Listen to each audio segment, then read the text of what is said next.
Em Toma, revisitado sob o título A Foca no Armário, o que inicialmente se apresenta como uma situação cômica de premissa quase infantil revela-se, com notável precisão narrativa, uma dissecação amarga da passividade social e da tendência humana de transformar o intolerável em rotina desde que ele seja convenientemente escondido, e o filme constrói essa leitura de forma progressiva, quase sorrateira, começando por um riso leve que rapidamente se converte em riso nervoso, depois em silêncio constrangido, até finalmente se transformar em uma sensação persistente de culpa difusa que acompanha o espectador mesmo após o término, porque o verdadeiro tema do filme não é a foca, nem o armário, mas o pacto coletivo de fingimento que se estabelece quando algo errado exige ação imediata e ninguém se sente plenamente responsável. E essa dinâmica é apresentada como inteligência rara ao evitar vilões claros ou soluções fáceis, optando por um retrato onde todos os personagens são, em alguma medida, compreensíveis, e justamente por isso, inquietantes, já que suas justificativas ecoam argumentos comuns do cotidiano, como a falta de tempo, a ausência de autoridade, o medo das consequências ou a esperança de que alguém mais resolva o problema, e o protagonista funciona como o eixo moral instável dessa engrenagem,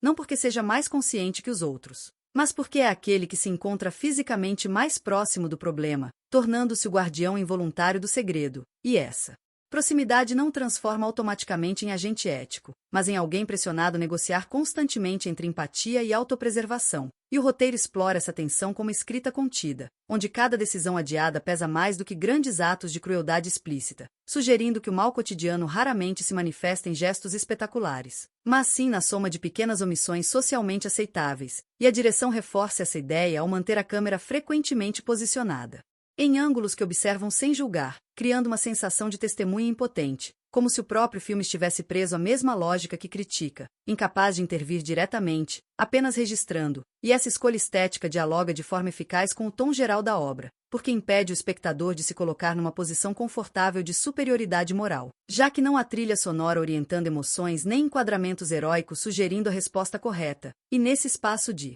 ambiguidade, o público é convidado a ocupar o lugar desconfortável de cúmplice observador, alguém que entende o absurdo da situação, mas continua assistindo, esperando, adiando, e essa espera se torna parte da experiência ética proposta pelo filme, sobretudo nas cenas em que os vizinhos surgem como coro fragmentado de opiniões, cada um trazendo uma solução parcial, impraticável ou simplesmente retórica, e essas interações funcionam como micro-ensaios sobre a falência da responsabilidade coletiva. Porque embora todos reconheçam que a situação é errada, ninguém se dispõe a arcar com o custo real da ação, e assim o problema permanece confinado, literal e simbolicamente, dentro do armário, fora do campo de visão, mas nunca fora do campo de influência, e a foca, enquanto presença física, rompe constantemente essa tentativa de esquecimento, seja pelo som, pelo cheiro ou pela simples consciência de que ela está ali, viva e dependente, e o filme acerta ao nunca transformar esse animal em símbolo abstrato demais, mantendo sua materialidade incômoda, lembrando ao espectador que toda metáfora ética, quando aplicada ao mundo real, envolve corpos, tempo e desgaste, e essa insistência no concreto impede leituras excessivamente alegóricas, ancorando o discurso em uma experiência sensorial de confinamento e desgaste psicológico, e ao longo do filme, percebe-se que o verdadeiro conflito não está na dificuldade logística de resolver a situação,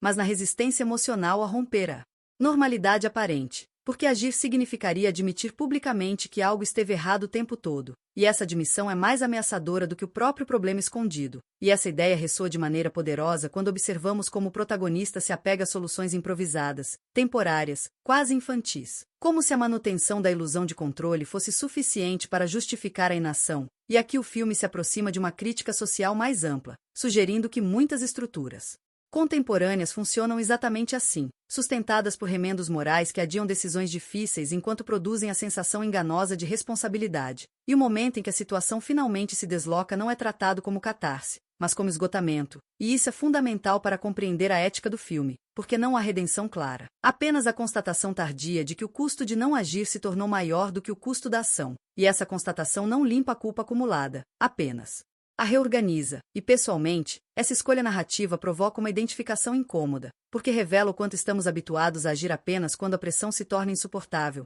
não quando o problema surge, e o filme não condena explicitamente esse comportamento, mas o expõe com uma franqueza quase cruel, confiando que o espectador reconheça a si mesmo nesse padrão, e ao final, a foca no armário não se encerra como uma fábula moral com lição clara, mas como um espelho ético imperfeito. no qual vemos refletida nossa própria capacidade de rir do absurdo enquanto adiamos a responsabilidade. E é justamente essa recusa em oferecer conforto que torna Tom uma obra relevante, porque em vez de nos ensinar o que fazer, nos obriga a encarar o desconforto de perceber quantas focas já trancamos em nossos próprios armários, esperando que o silêncio resolva aquilo que apenas a ação poderia enfrentar.